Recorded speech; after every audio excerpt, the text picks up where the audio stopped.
First question. Strategically, why did Jones Day decide to intervene itself rather than collaborate with established and experienced NGOs? We had been in the immigration space for a very long period of time, so this wasn't a new foray for us. We had been doing a lot of immigration work with our unaccompanied minor project, where we had been working closely with NGOs.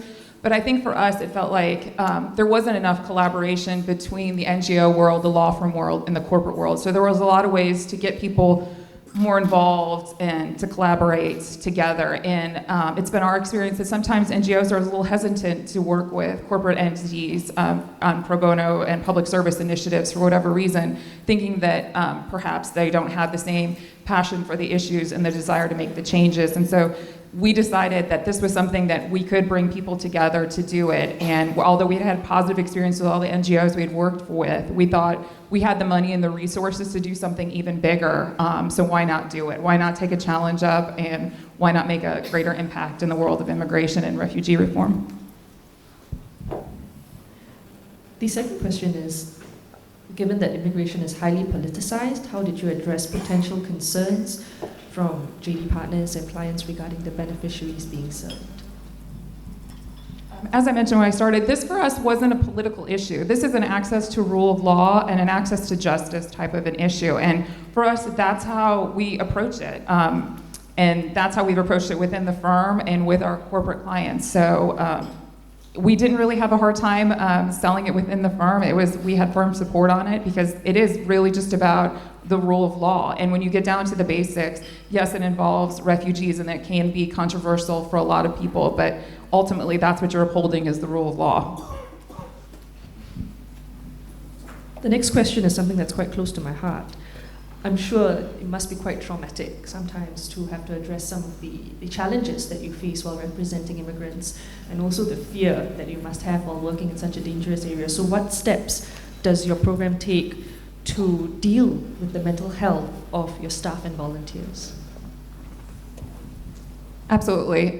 So just to deal with, in terms of like the safety and the mental health aspects, we have set up burner phones for all of the time that folks use when they're at the project. So these are phones that stay in our satellite office, so no attorney is ever using we have them in our remote offices too, like Washington, D.C. has these burner phones and stuff for follow-up calls and things like that. So no one's ever gonna use their personal device, because while it hasn't happened yet, there's always a fear that the cartel is going to call one of our attorneys and try to extort money from them. So we've been very good about isolating our volunteers from receiving any of these calls. We have full-time staff that's in our Laredo office who handles all calls that come in and any messages that are left. And same with the email address. No lawyer uses their personal email address or their work email address to send any emails or responses to clients. We have a shared mailbox that individuals, when they're volunteering, use that mailbox to send any sort of communication that is needed and is monitored.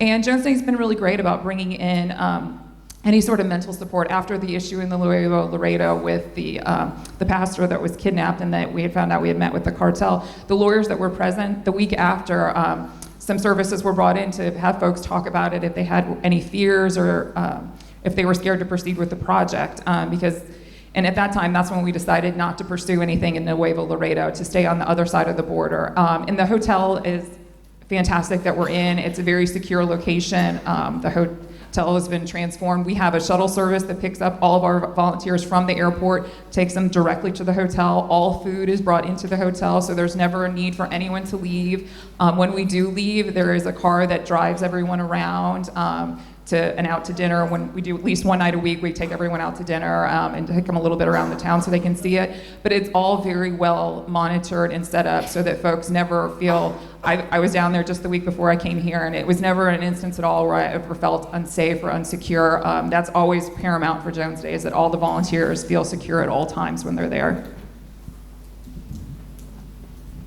Just to add, yes, none of our volunteers felt unsafe there, and also it is true, like one of the first thing you get is a phone to be able to communicate with the team and the beneficiaries. So yeah, thank you for that.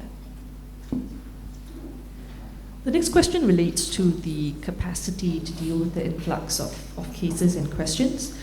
So the question is, do you find that you don't have the capacity to deal with the influx of questions and cases? How do you decide which cases and questions you can take? And also, I think this is also a related question, whether can other firms get involved, and if so, how they can do so? Sure, absolutely. Capacity is an issue, unfortunately. As I said, 60,000 migrants were turned away, and each day we're talking to probably anywhere from 10 to 15 calls are making each day to talk to anyone who's reaching out, and we're scheduling times. And we're the only ones who are right there on the border in Laredo taking anything. As I said, there are no other legal services that are in that area, unfortunately. So we cannot take every single case that comes in and every individual that needs help. So that in itself is discouraging in some ways, because there's individuals who need help and they have very good, strong cases, and we cannot do it. So sometimes we will refer them out to other nonprofits that are outside the area that may be able to lend additional support. And then sometimes all we can do is explain the process. When we don't take a case, we have a very detailed email that we send to the migrant that basically explains the process. Here's what to expect, here's what you need to do, so that at least if we're not able to help them, we can help them understand the process themselves, and hopefully they have the better shot of being able to move forward, at least having some knowledge of what to do. And yes, in terms of other law firms, other nonprofits helping, I'm around. I'm happy to give out my contact information, or you can look on Jones A's website for the list of the pro bono coordinators and practice heads there. And there are always opportunities to come down. Again, it's a very collaborative project. It's a model that we've just created, but it's not one that we own, and we hope that others will create something similar. And there are other border towns similar to Laredo where there are facilities where migrants are coming over that they have no legal representation. So for some of the larger law firms that maybe have a commitment to immigration work, this is a model that you can create somewhere else along the border, or create it in Laredo itself, in our same hotel or in a different hotel, and be able to incorporate clients and nonprofits to be able to take on additional cases. And I think in line with the answer that you just gave, there's also a question about how you screen people who seek benefit, and how you make sure you're helping the people who need it the most, and how you decide which cases to take. So is there like a sort of like a merits assessment done before a case is taken on? We have a very detailed screening forum that individuals are trained how to use, and we have some experts in immigration, both from our firm and from the nonprofits that we work with, that are in the room and every single day when we're screening clients. So we have a form that basically you go line by line and go through to the different country, and we have country condition reports that we go through with the individuals to try to assess what is the best claims for these individuals and who are the individuals that we can have the best shot of being able to help. So the detailed form really helps to guide it. And in terms of deciding which cases we take, honestly, a lot of times it just depends on how strong the evidence is, what country they're coming from, and whether or not we've had some good communication with the individual and we've been able to sustain the communication. Because unfortunately, some of the migrants have had to go into hiding because of the cartel, so we lose contact with some people, and unfortunately, they don't resurface, and we're not really sure what has happened to them. Some abandoned their claims, and then some, unfortunately, we had an individual who was being bussed up from Monterey for his hearing, and as he exited the bus with his cousin, was kidnapped by the cartel along with another individual. They went through his bag, grabbed his paperwork, and he was supposed to be at his hearing that day. And the way that the hearing works, if you do not show up for your hearing, the government will automatically argue for a removal of in absentia, and you have an automatic ban of 5 to 10 years from the country if that is granted. So thankfully, in our particular instance, we had the cousin who could testify on behalf of this individual, explaining the situation, and the judge granted an extension for the hearing until we could determine whether or not the individual was, one, still alive, and two, would be able to make a later hearing date.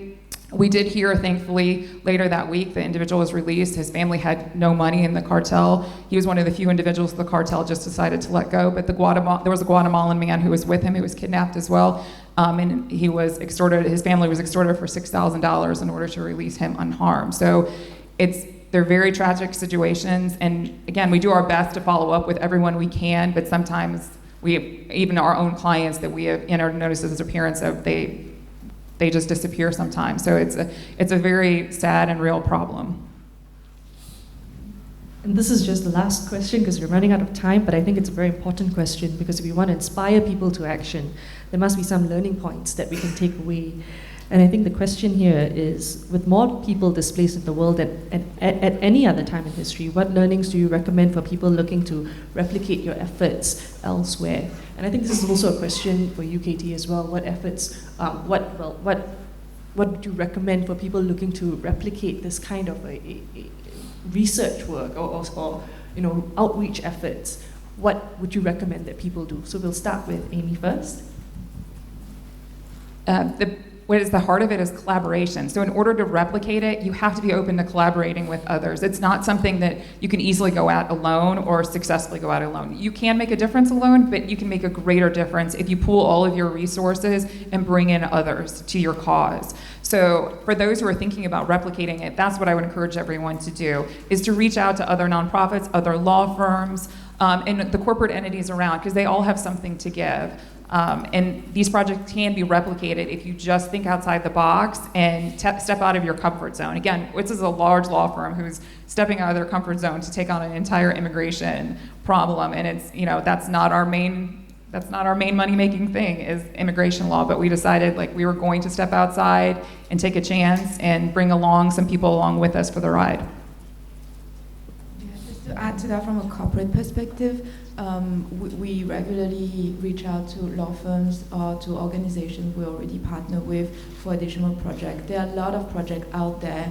It's a matter of communication and collaboration, definitely.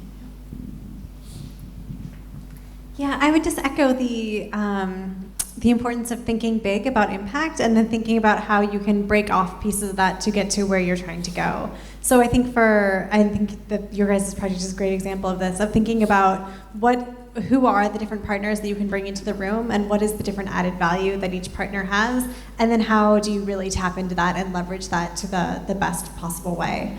And so I think I think we never thought at the center, given the work that we do, that we'd be able to build up this scale of pro bono support kind of across the board, and in particular from many lawyers working in really highly restrictive contexts.